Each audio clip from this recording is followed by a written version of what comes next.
যখন গাছটা পড়ছে আমাদের মনে হয়েছে যে আমাদের হৃদয়টা একদম ভেঙে চলে শেষ হয়ে যাবে। ঝালকাঠি সদর উপজেলার পূর্ব গুয়াটন এলাকা বাবুই পাখিদের বাসার জন্য ছিল বেশ পরিচিত। সারাক্ষণ কিচিমিচি শব্দে আর দুলতে থাকা কারুকাজ শোভিত নীরের সৌন্দর্য উপভোগ করতে অনেকেই আসতেন গাছতলায়। তবে সবকিছু শেষ হয়ে গেছে গাছটি কেটে ফেলা।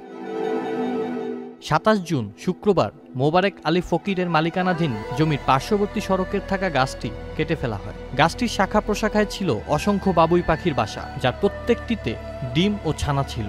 গাছটি কাটার সঙ্গে সঙ্গে বাসাগুলো ভেঙে নিচে পড়ে যায় ও পানিতে ডুবে যায়। এতে অধিকাংশ ছানা মারা যায় এবং ডিমগুলো নষ্ট হয়ে যায়। কিছু প্রাপ্তবয়স্ক পাখি উড়ে গেলেও অধিকাংশ বাসা পাখির আর রক্ষা হয়নি। গাছ কাটার বিষয়ে পূর্ব গুয়াটনের বাসিন্দারা জানান, যখন গাছটা পড়ছে আমাদের মনে হয়েছে যে আমাদের হৃদয়টা একদম ভেঙে চলে শেষ হয়ে যাবে। তারা যে কাজটা করছে এগুলো খুব অন্যায় করছে। এই ঘটনায় বিভিন্ন গণমাধ্যমে সংবাদ প্রকাশ হলে ব্যাপক সমালোচনার সৃষ্টি হয়। পরে শেখেরটেক ইউনিয়নের 6 নং ওয়ার্ডের ইউপি সদস্য মোহাম্মদ মাসুদুর রহমান বাদী হয়ে অভিযুক্ত 3 জনের বিরুদ্ধে সদর থানায় অভিযোগ দায়ের করেন। অভিযোগ রেকর্ডের মাত্র 3 ঘন্টার মধ্যে অভিযুক্ত মোবারক ফকিরকে গ্রেফতার করেছে পুলিশ।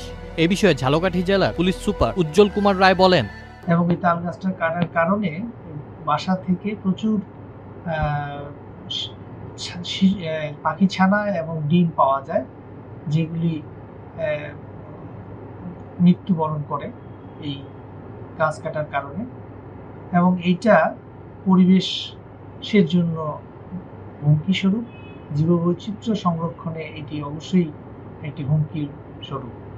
তো আমরা গতকালকে এই নিউজ পাওয়ার পরে আমাদের থানা পুলিশের লোকজন যায়, ঘটনাস্থল দেখে, এবং যেহেতু এটি সরকারি একটি রাস্তার মধ্যে গাছটি অবস্থিত, তো এটি সরকারি সম্পত্তি। এই গাছটি সরকারের অনুমতি ছাড়া বিক্রি এবং কাটার কোনো বৈধ নয়।